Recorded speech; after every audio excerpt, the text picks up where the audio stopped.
và số đây bông ôn khi bỏ sát tặng ó mà chỉ tì cổ robot an ở con bỏ ngày nay trong miềnประคัมภีร์លើកទឹកចិត្តសម្រាប់បងប្អូនដែលជាគ្រីស្ទបរិស័ទដែលក្នុងអត្ថន័យនៃព្រះគម្ពីរលើកទឹកចិត្តនោះដែលខ្ញុំបាននិយាយថាអរិយវានឹងអូសទាញគ្រីស្ទបរិស័ទឲ្យធ្លាក់ទៅនរកដូចវាដែរបាទចុះនៅក្នុង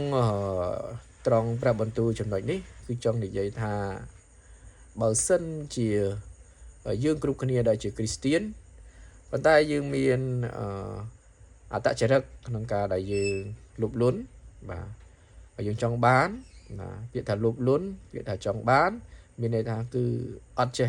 ស្កប់នៅក្នុងជីវិតឬក៏ដំណើរនៃជីវិតរបស់ខ្លួនឯងទេអញ្ចឹងមនុស្សប្រភេទនេះរាប់ថាគឺជាមនុស្សដែលលោភហើយនឹងនាំឲ្យខ្លួនវិនិច្ឆ័យហើយនាំឲ្យខ្លួនធ្លាក់ចូលទៅក្នុងនរកបាទពីព្រោះក្នុងព្រះបន្ទូលព្រះអង្គខ្ញុំចាំបានថាព្រះបន្ទូលរបស់ព្រះអង្គគឺព្រះអង្គមិនបានបង្រៀនឲ្យកូនរបស់ព្រះអង្គមួយណាដែលមានចិត្តលុបលន់នោះទេបាទចំណុចទី2ខ្ញុំបាននិយាយថាយើងជាគ្រីស្ទបរិស័ទអរិយនឹងអូសទាញតាមរយៈតណ្ហាដឹកមុខមនុស្សនៅលើសកលលោកសប្តាហ៍ថ្ងៃគឺពោពេញទៅដោយសេចក្តីស្មុគរោគជាច្រើនហើយក្នុងចំណុចស្មុគរោគជាច្រើនក៏មានចំណុចមួយគឺតណ្ហានេះឯងបាទអញ្ចឹងតណ្ហាដឹកមុខគឺមានន័យថាអរិយវានឹងដាក់ទៅលើគ្រូកង្វាលឬក៏បងប្អូនណាដែលរួមជំនឿដើម្បីឲ្យគ្រូកង្វាលនោះឬក៏បងប្អូនរួមជំនឿនោះធ្លាក់ទៅនៅដូចវាផងដែរបាទ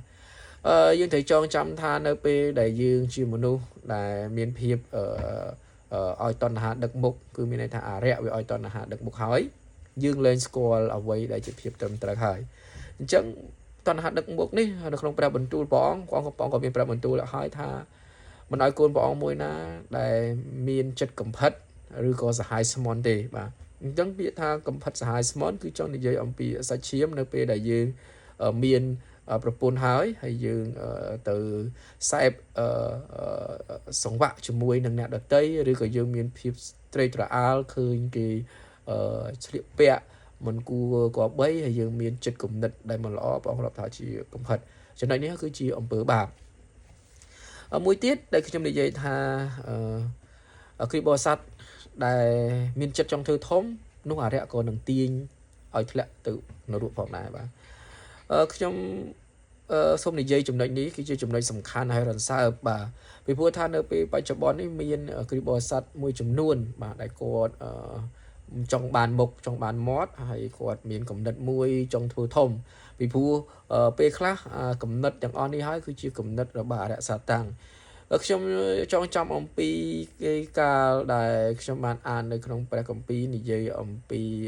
អរិយសាតាំងគឺ Lucifer ដោយសារតែវាចង់ធ្វើធំនេះហើយបានវាប្រឆាំងនៃ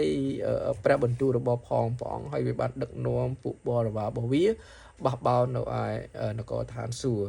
ប៉ុន្តែគ្រប់ការទាំងអស់គឺទ្រង់ជ្រាបអំពីគំនិតនៃសេចក្តីអាក្រក់របស់វាដូច្នេះព្រះអង្គក៏ជាព្រះបានទម្លាក់វាចុះមកឯលោកីតែម្ដងនៅក្នុងចំណុចនេះនៅពេលដែលខ្ញុំនិយាយថាអរិយវានឹងអូសទាញទៅដល់គ្រីស្ទបរិស័ទណាដែលមានគំនិតចង់ធ្វើធំបាទចង់បានមុខចង់បានមាត់មានន័យថាគ្រីស្ទបរិស័ទនោះគឺមានគំនិតដូចជាអរិយពីព្រោះនៅពេលដែលគ្រីស្ទបរិស័ទមានគំនិតបែបនេះហើយធ្វើឲ្យគ្រីស្ទបរិស័ទមួយចំនួននឹងបាត់បង់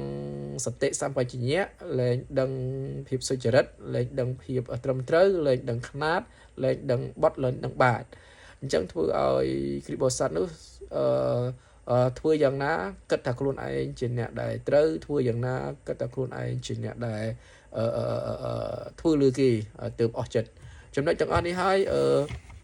ធ្វើឲ្យគ្រីស្ទបរិស័ទទាំងអស់ដែលបើសិនជាមានគំនិតបែបនេះនោះនឹងធ្លាក់ទៅនរកឬបឹងភ្លើងអស់កលជានិច្ចខ្ញុំសូមជំរាបថានៅពេលដែលយើងបានទទួលជឿលើអង្គព្រះយេស៊ូវគ្រីស្ទគឺយើងត្រូវតែប្រព្រឹត្តតាមនៃព្រះបន្ទូលរបស់ព្រះអង្គប៉ុន្តែបើសិនជាយើងទទួលជឿលើអង្គព្រះយេស៊ូវគ្រីស្ទហើយយើងមិនប្រព្រឹត្តតាមនោះពុកម៉ែបងប្អូននឹងធ្លាក់ទៅនរកដូចគ្នាបាទពីព្រោះព្រះអង្គយកមកលើផែនដីអ្វីដែលព្រះអង្គត្រូវជំនុំជម្រះមុនគេគឺអ្នកដែលមានជំនឿលើអង្គព្រះយេស៊ូវគ្រីស្ទអ្នកដែលជឿហ ហើយអ្នកដែលរៀនតាមព្រះបន្ទូលរបស់ផងព្រះអង្គគឺទ្រង់ជាព្រះនឹងរែងយើងដូចជា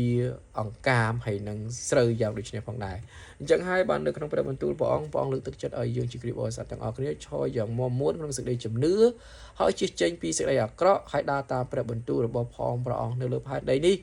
គ្មានអ្នកណាម្នាក់សុចរិតទេប៉ុន្តែសូមឲ្យយើងទាំងអស់គ្នាបានដេញតាមសុចរិតរបស់ផងព្រះអង្គហើយគ្មានអ្នកណាម្នាក់ដែលល្អ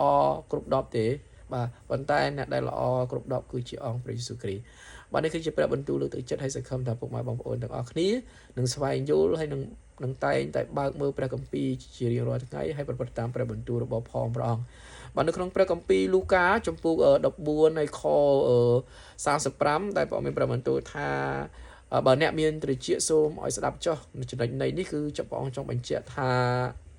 សូមឲ្យយើងទាំងអស់គ្នាគឺបើកដួងចិត្តក្នុងការស្ដាប់មិនមែនព្រះអង្គថាយើងអត់មានត្រចៀកទេព្រោះព្រះអង្គបានបង្កើតគោលរបស់ផងព្រះអង្គមកព្រះអង្គដឹងថាព្រះអង្គបង្កើតគ្រប់ទាំងអវយវៈឲ្យគោលរបស់ផងព្រះអង្គមានរូបដូចជាអង្គទ្រង់ដូច្នេះព្រះអង្គដឹងថាយើងគ្រប់គ្នាជាមនុស្សដែលមានត្រចៀកដូច្នេះហើយបានព្រះអង្គចង់និយាយអំពីត្រចៀកនៅក្នុងផ្នត់គំនិតនៃចិត្តដូច្នេះនៅពេលដែលមានព្រះបន្ទូលរបស់ព្រះអង្គក្នុងចិត្តហើយសូមយើងបើកហើយយើងអនុវត្តតាមព្រះបន្ទូលរបស់ព្រះអង្គកុំឲ្យដើរចេញអំពីសេចក្តីជំនឿនោះឡើយអរគុណបាទសូមព្រះបានប្រទានពរ